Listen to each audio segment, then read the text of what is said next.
ভারতবর্ষে এই মুহূর্তে প্রোপাগান্ডা ছবি কিন্তু প্রতি মুহূর্তে বেড়ে চলেছে। হ্যাঁ, এর আগেও আমরা বলিউডে কিন্তু বেশ কয়েকবার দেখেছি প্রোপাগান্ডা ছবি তৈরি হয়েছে কোনো একটা দলের হয়ে তারা বেশিরভাগ সময় কিন্তু প্রচার করছেন, বা যেটা হয়েছিল সেই বাস্তবকে ঢেকে অন্য রকম ভাবে পুরো বিষয়টা কিন্তু দর্শকদের সামনে তুলে ধরা হয়েছে আর কি। তো সুদীপ্ত সেন এর আগেও বারবার চর্চায় ছিলেন দ্য কেরালা স্টোরির সময়। যে দ্য কেরালা স্টোরি সুদীপ্ত সেনের জীবনে মোড় ঘুরিয়েও দিয়েছিল।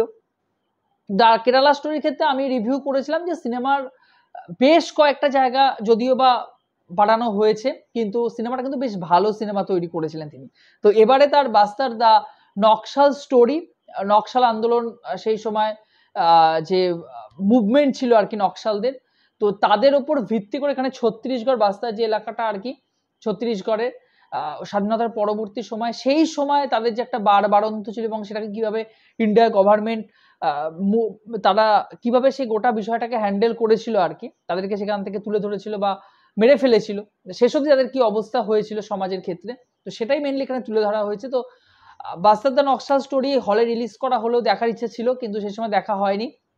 জি5 ওটিটি প্ল্যাটফর্মে রিলিজ করা হয়েছে, আমি দেখলাম। তো আমার কেমন লাগলো দেখুন, যদি আপনি সিনেমার ভিউ পয়েন্ট মানে দৃষ্টিভঙ্গিতে দেখেন তাহলে সিনেমাটা কিন্তু বেশ ভালো হয়েছে, বেশ ভালো হয়েছে সিনেমাটা। কিন্তু এখানে আমার প্রশ্ন রয়েছে, নকশাল যারা ছিলেন আর কি, নকশালরা অবশ্যই তাদের একটা আলাদা আদর্শ ছিল। নকশালদের মেনলি নকশালরা যেটা ভাবতেন যে এই সময় দাঁড়িয়ে এলিট ক্লাসের সমাজের যে মানুষ রয়েছে তারা শুধু নিজের কথা ভাবে, কিন্তু খেটে খাওয়া মানুষের কথা খুব কম ভাবে আর কি।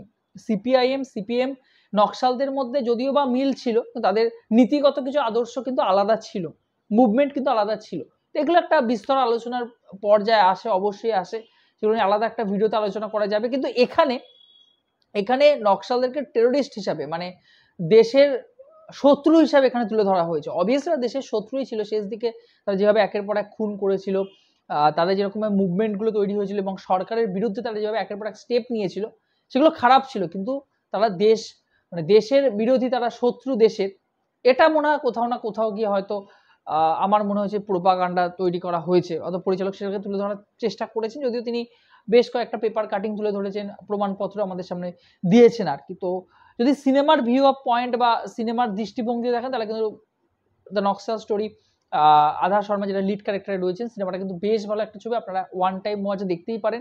তবে এই ছবির ক্ষেত্রে সব থেকে বড় পজিটিভ পয়েন্ট হলো এখানে গল্পটাকে যেভাবে এক্সিকিউশন করা হয়েছে, একটার পর একটা সিন যেভাবে এক্সিকিউশন করা হয়েছে, তো কোথাও না কোথাও গিয়ে আপনি কিন্তু কানেক্ট করবেন। এবং ওই যে ভায়োলেন্স দেখানো হয়েছে, কাশ্মীর ফাইলসের ক্ষেত্রে ভায়োলেন্স ছিল, কেরালা স্টোরির ক্ষেত্রে ভায়োলেন্স মানে রক্তাক্ত যে সিন সেগুলো হয়তো কম ছিল, কাশ্মীর ফাইলস অনেক বেশি ছিল।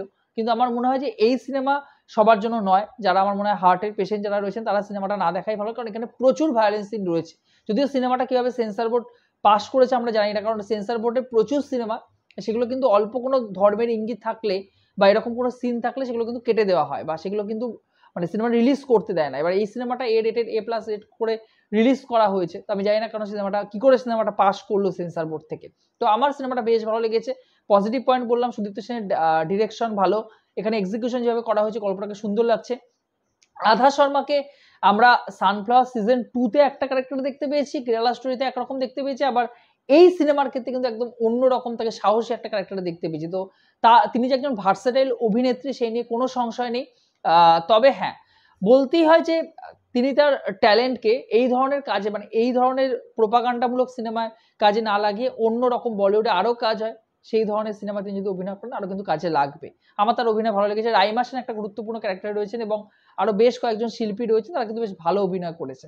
এখানে নকশাল মুভমেন্ট যেগুলো দেখানো হয়েছে কিছু ক্ষেত্রে সেগুলো তো অবভিয়াসলি সত্যি, কিছু ক্ষেত্রে ভয়াবহ বলা যেতে পারে, কিন্তু যেভাবে প্রেজেন্ট করা হয়েছে আমার মনে হয় খুবই র ভাবে প্রেজেন্ট করা হয়েছে। সব দর্শক নিতে পারবেন না, তো আমি আবারও বলছি, হার্টের যারা পেশেন্ট বা এরকম রক্তাক্ত সিন যারা দেখতে পারে না তাদের না দেখাই সিনেমাটা ভালো। এই সিনেমার ক্ষেত্রে সিনেমাটোগ্রাফির কাজ বেশ ভালো, সেই সময়কে যেভাবে তুলে ধরা হয়েছে এবং সেই জায়গা, সেই প্রেক্ষাপটের যে নিয়ম শৃঙ্খলা, সেখানকার মানুষ কিভাবে বসবাস করেন, সেখানকার মানুষ কিভাবে আমার মনে হয় সেই ধরনের মানুষের মধ্যে যে একটা দ্বন্দ্ব চলছে সেটা যদি আরো ভালো করে তুলে ধরা যেত, বা তারা কিভাবে সমাজের সাথে, মানে গভর্নমেন্ট এবং সমাজ দুজনে পারস্পরিক কিন্তু সম্পর্ক কখনোই বজায় থাকেনি। গভর্নমেন্ট যে সবসময় গ্রামের মানুষ, রুরাল এরিয়ার মানুষের কথা ভেবেছে, তাদের উপর যে অন্যায় অবিচার হচ্ছে তা ভেবেছে, তা কিন্তু একদমই নয়। বরঞ্চ গভর্নমেন্ট সেই সময় গভর্নমেন্টের অনেক দিক কিন্তু তুলে ধরা হয়েছে। এই দিকগুলো আমি জানি না, সেগুলোকে প্রোপাগান্ডা হিসেবে তুলে ধরা হচ্ছে, সেই সরকারের বিরুদ্ধে তুলে ধরা হয়েছে কিনা আমার কিন্তু জানা নেই। এই বিষয়গুলো কিন্তু ভাবার দরকার। যাই হোক, সবকিছু মিলিয়ে আমি আবারও বলছি, ওয়ান টাইম ওয়াচ আপনারা একবার দেখতেই পারেন। যদি আপনাদের দ্য কেরালা স্টোরি ভালো লেগে থাকে, এই ঘটনা যদি ছবি ভালো লাগে, তাহলে আপনারা কিন্তু বাস্তার দ্য নকশা স্টোরি দেখতেই পারেন। যদি নেগেটিভ পয়েন্টের কথা বললাম, আরো বেশি পরিমাণে রুরাল এরিয়ার মানুষদের কিন্তু তাদের যে জীবন যুদ্ধ সেটা কিন্তু তুলে ধরা যেত, এবং কোথাও না কোথাও যে কয়েকটা ক্যারেক্টার দেখানো হয়েছে, সেই ক্যারেক্টারগুলোর মধ্যে যে একটা পরিবর্তন আসছে, সেই পরিবর্তনটা দারুণভাবে কিন্তু তুলে ধরা যেত। এবং শেষে ক্লাইম্যাক্সটা যেভাবে করা হয়েছে, ক্লাইম্যাক্সটা আমরা দর্শকরা আরো বেশি কিন্তু এক্সাইটমেন্ট সেখান থেকে, সেই ক্লাইম্যাক্সটা কিন্তু আরো ক্রিয়েট করা যেত, কিন্তু সেই এক্সাইটমেন্ট কিন্তু কোথাও লাস্টে গিয়ে কিন্তু ক্রিয়েট হয়নি। ঘটনাটা মনে হচ্ছে অনেক তাড়াতাড়ি হয়তো শেষ করে দেওয়া হয়। যদি এগুলো বাদ দিই, ওয়ান টাইম ওয়াচ আবারও বলছি, আপনারা জি5-এ গিয়ে কিন্তু বাস্তার দ্য নকশা স্টোরি দেখতেই পারেন। আপনারা যদি সিনেমাটা দেখে থাকেন, আপনাদের কেমন লেগেছে অবশ্যই কমেন্ট বক্সে জানিয়ে যাবেন। ভিডিওটি ভালো লেগে থাকলে, এরকম ইনফরমেটিভ ভিডিও পেতে চ্যানেলটিকে অবশ্যই সাবস্ক্রাইব করে দিয়ে যাবেন বন্ধুরা। ভালো থাকবেন সবাই, সুস্থ থাকবেন। জয় হিন্দ।